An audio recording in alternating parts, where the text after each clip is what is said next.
सभी को नमस्कार। प्रतिभाशाली कवि भाषा को संवारते हैं,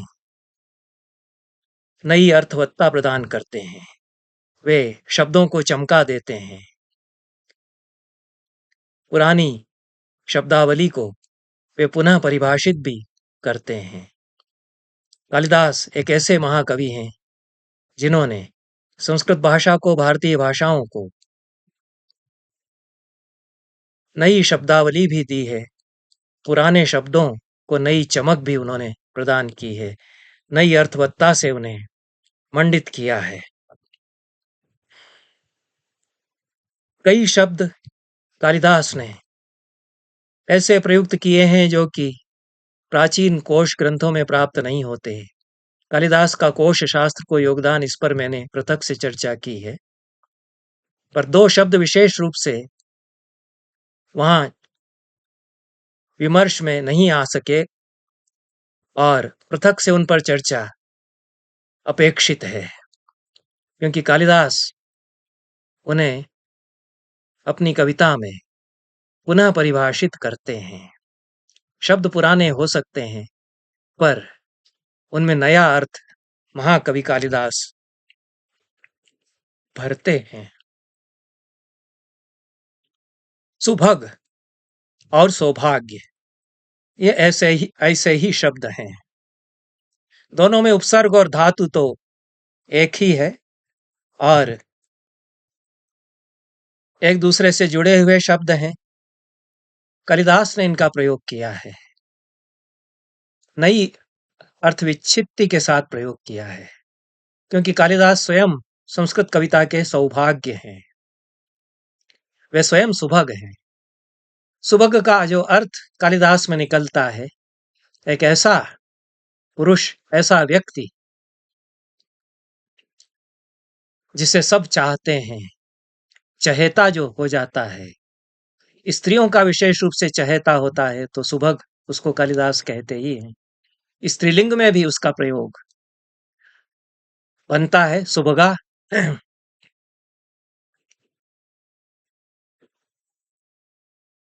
सुभग शब्द का अर्थ बाद के कोश ग्रंथों में चंपा और अशोक के वृक्षों को भी सुभग कहा गया है, यह बताया गया है। पर अमरकोश आदि प्राचीन कोशों में सुभग शब्द मिलता नहीं। इससे ऐसा लगता है कि कालिदास के बाद यह शब्द विशेष रूप से प्रचलन में आ गया। यद्यपि गाह सतसई में सुहग ऐसा प्राकृत रूप इसका बहुशः प्रयुक्त हुआ है और इसी अर्थ में हुआ है, पर कालिदास गाह सतसई के कुछ पहले के हैं या लगभग उसी समय के हैं, इसलिए किसने किससे लिया इस विवाद में न जा करके और महाकवि कालिदास ने संस्कृत भाषा को एक नए अर्थ गौरव के साथ ये शब्द दिए, ऐसा हम कह सकते हैं। ये शब्द विशिष्ट इसलिए हैं, सुभग और सौभाग्य दोनों शब्द, कि किसी दूसरी भाषा में इनका समतुल्य नहीं बनता, इनका अनुवाद नहीं बनता। भारतीय भाषाओं में तो सौभाग्य शब्द सीधे सीधे आ गया, सुभग शब्द भी इसी तरह से आ जाएगा। लोक भाषाओं में, देशज शब्दावली में सुहाग और सुहागिनी इन्हीं से निर्मित हो जाते हैं। सुभग शब्द का प्रयोग इतना अधिक मेघदूत में किया है कालिदास ने, सर्वत्र सुभग उनको दिखाई पड़ता है। सुभग सौंदर्य शास्त्र का शब्द भी बन जाता है, क्योंकि कालिदास सर्वत्र सौभाग्य और सौंदर्य देखते हैं, इसलिए सुभग शब्द का प्रयोग भी वे बार बार करते हैं। गर्भाधान क्षण परिचया नूनमाबद्ध माला सेविष्यन्ते नयन सुभगम खे भवंतम बलाका। आंखों के लिए तुम सुभग हो, आंखों को तुम सुहावने लगते हो, सुहाते हो। ये सुहाने वाला, इस अर्थ में सुभग शब्द का प्रयोग किया है। और नेत्रों के लिए, नेत्रों को सुहाने वाला, यह नयन सुभग हो जाएगा। कर्तुं यच्च प्रभवति महीमुच्छिरीन्द्रामवन्ध्यां तच्छ्रुत्वा ते श्रवण सुभगम गर्जितम मानसोत्काह। बादल के गर्जन को श्रवण सुभग कह दिया है। जो कानों को सुहाता है वह श्रवण सुभग हो जाएगा। सुनने में सुभग है, देखने में सुभग, सुनने में सुभग। तो यह शब्द स्पर्श रूप रस गंध सारे माध्यमों से जो सुभग है उसकी चर्चा कालिदास करते हैं। तेषां दिक्षु कथित विदिशा लक्षणां राजधानीं गत्वा सद्यः फलमविकलं कामुकत्वस्य लब्ध्वा तीरोपान्तस्तनितसुभगं पास्यसि स्वादु यस्मात् सभ्रूभंगं मुखमिपयो वेत्रवत्याश्चलोर्मि। बादल गरजता हुआ वेत्रवती बेतवा नदी के ऊपर झुकता है और उसके जल का पान करता है, जैसे कि नायक किसी नायिका के अधर का मुख का पान कर रहा हो। उसके लिए बादल का जो गर्जन है वह यहाँ श्रवण सुभग, स्तनित सुभग कहा है उसको। उसका जो स्तनित है, गर्जन है, वह सुभग है, यह कहा है। वीची क्षोभ स्तनित वेग श्रेणी कांची गुणाया संसर्पंत्या स्खलित सुभगम दर्शिता वर्तनाभे। वेगों की जो कतार है वह बज रही है। यह बजना तो है ही, लेकिन जो संसर्पण है, बहाव है नदी का, वह स्खलित सुभग हो जाता है। लड़खड़ाती हुई गति जो है वह सुभग लगती है। तो सुभग की कितनी छटाएं सौंदर्य शास्त्र की दृष्टि से, श्रृंगार की दृष्टि से कालिदास यहाँ अंकित करते हैं। इसलिए वे सुभग शब्द को शब्द स्पर्श रूप रस गंध गतियां इन सब की दृष्टि से अर्थवत्ताएं प्रदान करते हैं। क्योंकि निर्विंध्या नदी का वर्णन है। निर्विंध्या तो सौभाग्यवती नायिका के रूप में चित्रित है।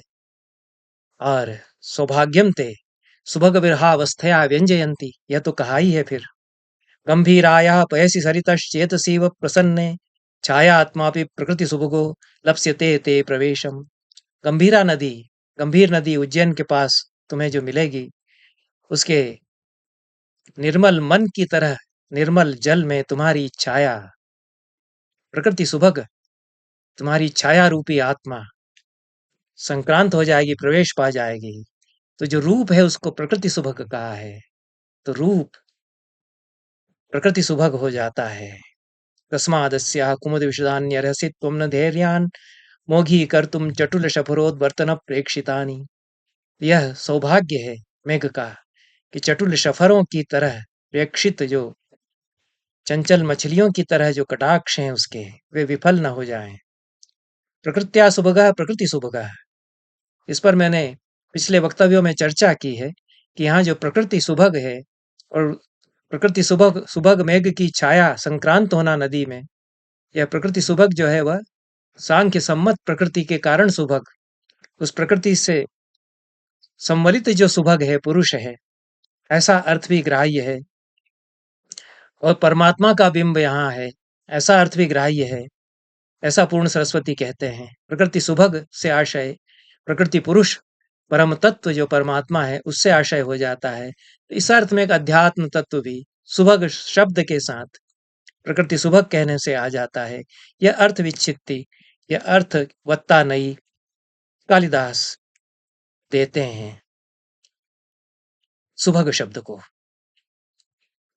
त्वन्निषन्दोच्छ्वसित वसुधा गंध संपर्क रम्य स्रोतो रंध्र ध्वनित सुभगम दंतिभिः पीयमानः। वायु का वर्णन करते हैं। देवगिरी की तरफ जब मेघ बढ़ रहा है तो नीचे नीचे से हवा बह रही है और हाथी अपनी सूंड में उसको भर करके जैसे पी रहे हैं। तो स्रोतो रंध्र ध्वनित सुभगम, यहाँ सुभग शब्द का प्रयोग किया है।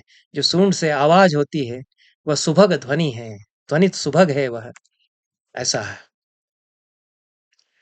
सौभाग्य शब्द के उसी प्रकार से प्रयोग कालिदास ने किए हैं। जीवन का संपूर्ण सौंदर्य और आह्लाद, प्रेम जनित आह्लाद, उसको बताने के लिए, सौंदर्य को बताने के लिए भी। अनंत रत्न प्रभवस्य यस्य हिमं न सौभाग्य विलोपि जातम।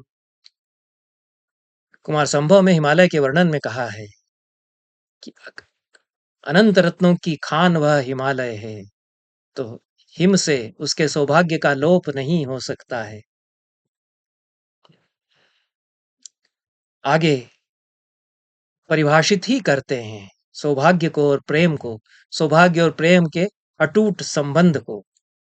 जब पार्वती देखती हैं कि कामदेव को जलाकर राख कर दिया है, शंकर के नेत्रों से सहसा फूटी, तृतीय शंकर के तृतीय नेत्र से सहसा फूटी अग्नि ने स्फुरन्नुदर्ची सहसा तृतीया दक्षिणों कृशानो निपपात, ऐसा वहां का है। उठ, उठती हुई लपटों वाली आग तीसरे नयन से निकली और छार छार करके राख कर दिया कामदेव को एक क्षण के भीतर। पार्वती के मनोरथ टूट गए। जब कामदेव नहीं रहा तो कैसे आकर्षित होंगे शंकर। भग्न मनोरथ वाली हो गई पार्वती। निनिंद रूपम हृदये न पार्वती, अपने रूप की निंदा करने लगी कि इस रूप का क्या प्रयोजन यदि शिव इसकी ओर आकर्षित नहीं हो सके। उन्होंने तो मेरे देखते देखते कामदेव को ही जला दिया, अब मेरी तरफ वे क्या ताकेंगे। क्योंकि प्रियेषु सौभाग्य फला ही चारुता, रूप सौभाग्य के फल वाला होता है। प्रिय के प्रति सौभाग्य का फल मिले, यह रूप का प्रयोजन है। रूप प्रेम के लिए है, सौभाग्य के लिए है। दंपति में सौभाग्य हो, ये दंपति के संबंधों का जो प्रकर्ष है उसको सौभाग्य शब्द यहाँ सूचित करता है। और प्रेमी प्रेमिका के बीच सौभाग्य हो, इसी के लिए रूप होता है, नहीं तो रूप का क्या प्रयोजन। तो सौभाग्य नहीं मिल सका मुझे, ऐसा पार्वती कहती हैं। तो चारुता को परिभाषित करते हैं, सौंदर्य को परिभाषित करते हैं। सौंदर्य वही है जो सौभाग्य का जनक हो। सौभाग्य क्या है? जो दंपति में परम प्रेम है परस्पर, वही सौभाग्य है। एक का दूसरे से जो प्रेम है वह सौभाग्य है। सौंदर्य उस सौभाग्य के लिए है।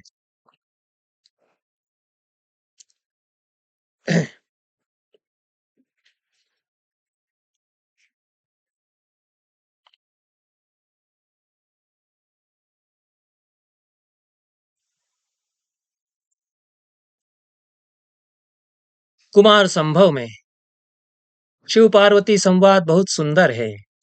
शिव ब्रह्मचारी बटुक का वेश धारण करके आते हैं पार्वती की परीक्षा लेने के लिए, और उसमें एक इस अपने संवाद में वे एक बात कहते हैं, अवैमि सौभाग्यमदेन वंचितम तव प्रियम यश चतुरावलोकिनः करोति लक्ष्यम चिरमस्य चक्षुषो न वक्त्रमात्मीयमराल पक्ष्मणः। अराल पक्ष्म वाले इन नयनों का लक्ष्य अपने आप को जो बनने नहीं दे रहा है, ऐसा कौन सा तुम्हारा प्रिय है जिसके लिए तुम तप कर रही हो। घनी बरौनियों वाले इन नयनों के कटाक्षों का लक्ष्य जो नहीं बन पा रहा, अपने आप को प्रस्तुत नहीं कर रहा इन कटाक्षों का लक्ष्य बनने के लिए, ऐसा कौन सा तुम्हारा प्रिय है। उसको मैं सौभाग्य मद से वंचित मानता हूं। सौभाग्य के मद से वो वंचित रह गया। सौभाग्य ऐसा है कि जो वह मद से भर सकता है। मुझे इसका प्रेम मिला, प्रेम में पूरी तरह मेरे लिए यह समर्पित हो गई, यही सौभाग्य का मद है। तो यह इसकी भी चर्चा कालिदास ने की है। जो सौभाग्यशाली पुरुष हैं उन्हें जो गर्व हो जाता है वह सौभाग्य मद है। अन्यथा सौभाग्य जीवन का, दाम्पत्य का परम मंगल है। इसीलिए अभिज्ञान शाकुंतल में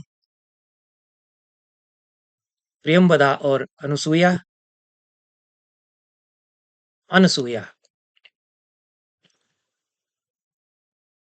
शकुंतला की सौभाग्य देवता की अर्चना कर रही है। शकुंतला को भेजना है, कभी न कभी इसको जाना होगा अपने पति के पास, और फूल चुनकर के वे सौभाग्य देवता की अर्चना कर रही है। नित्य ही सौभाग्य देवता को वे फूल चढ़ाती हैं शकुंतला की मंगल कामना के लिए। तो सौभाग्य की कोई देवी है, उसकी पूजा की जानी चाहिए जब विवाह हो जाए। यह भी एक बात यहाँ सामने आती है। और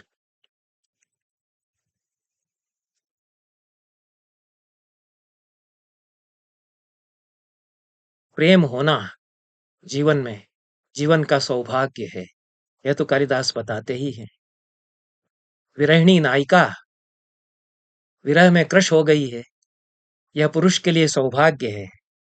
वेणी भूत प्रतनु सलिला सावतीतस्य सिंधु पाण्डुच्छाया तटरुः तरुभ्रंशभिर्जीर्ण पर्णैः सौभाग्यम ते सुभग विरहावस्थया व्यंजयंती। ऐसी वह विरहिणी नायिका विरह की अवस्था से तुम्हारे सौभाग्य को व्यंजित कर रही है। परिभाषित यदि कहा किया गया शास्त्र में सौभाग्य को, तो कहीं नाट्यशास्त्र जैसे ग्रंथों में किया गया है, और बाद के ग्रंथों में सरदय लीला रुद्रट का ग्रंथ है, उसमें सौभाग्य लावण्य आदि जो स्त्री के अलंकार हैं उनको परिभाषित किया गया है। पर सौभाग्य मन्य कोई हो जाता है, अपने सौभाग्य पर उसको गर्व होता है कि कितनी स्त्रियां मेरे ऊपर रीझती हैं, तो यह सौभाग्य विकथन फिर वह हो सकता है। ऐसा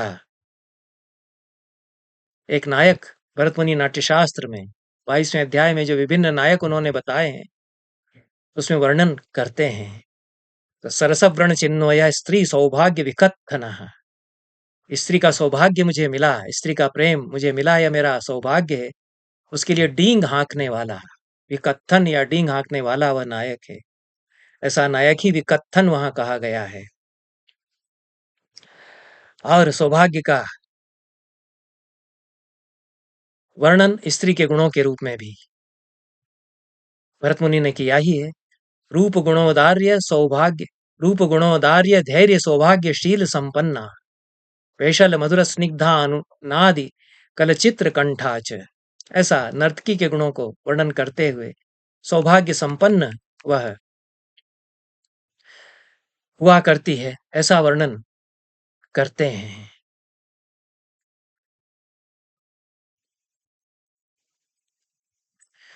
पर जो सौभाग्य मान्यता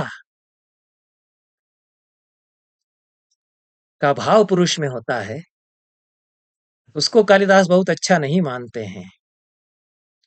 यह सच्चा सौभाग्य नहीं है, अहंकार होना सौभाग्य का, इससे सौभाग्य का अपकर्ष होता है। इसलिए यक्ष कहता है कि मुझ में सौभाग्य मन्य भाव नहीं है, मेरा तो एकनिष्ठ प्रेम है यक्षिणी के लिए, और उसी तरह से मेरी प्रिया का एकनिष्ठ प्रेम अनुराग मेरे लिए है। यह एक पतित्व और एक पत्नीत्व का सख्त संबंध हम दोनों के बीच में है।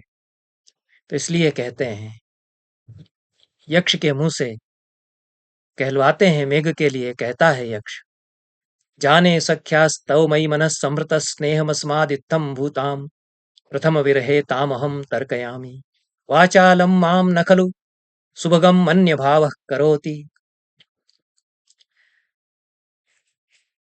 यक्ष कहता है कि हे मेघ, तुम्हारी सखी का मन मेरे लिए स्नेह से लबालब भरा है, समृत स्नेह है, स्नेह उसके भीतर भरा हुआ है मेरे लिए। और पहला यह विरह हुआ है, पहली बार बिछड़े हैं हम दोनों, तो कैसी वह हो गई होगी, यह मैं जो कल्पना कर रहा हूं यह गलत नहीं हो सकती। मैं उसको अच्छी तरह जानता हूं कि वह कैसे होगी इस समय। इसलिए जो कुछ मैंने अपनी प्रिया का वर्णन किया कि ऐसी ऐसी तुम उससे देखोगे, ऐसा ऐसा करते हुए तुम उसे देखोगे मेरे विरह में, वह मेरा सुभगम मन्य भाव मत समझ लेना। सुभगम मन्य भाव से मैं विकथना नहीं कर रहा हूं, जो भरत मुनि ने विकथन नामक नायक के लक्षणों में बता दिया, तो उस पर एक तरह से प्रतिक्रिया कालिदास देते हैं कि शास्त्रकार जो विकथन नायक बताते हैं, मैं वैसा नायक नहीं हूं, ऐसा नायक नहीं होना चाहिए।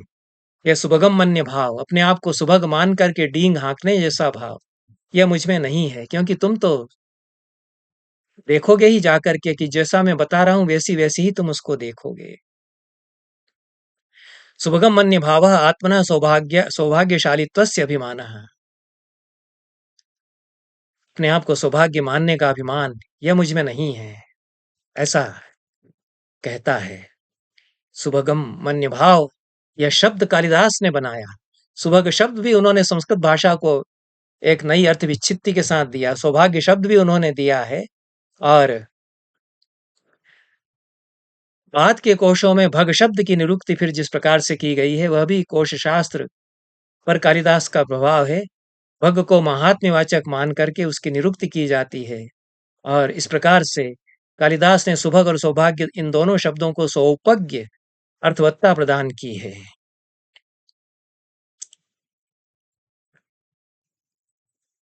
और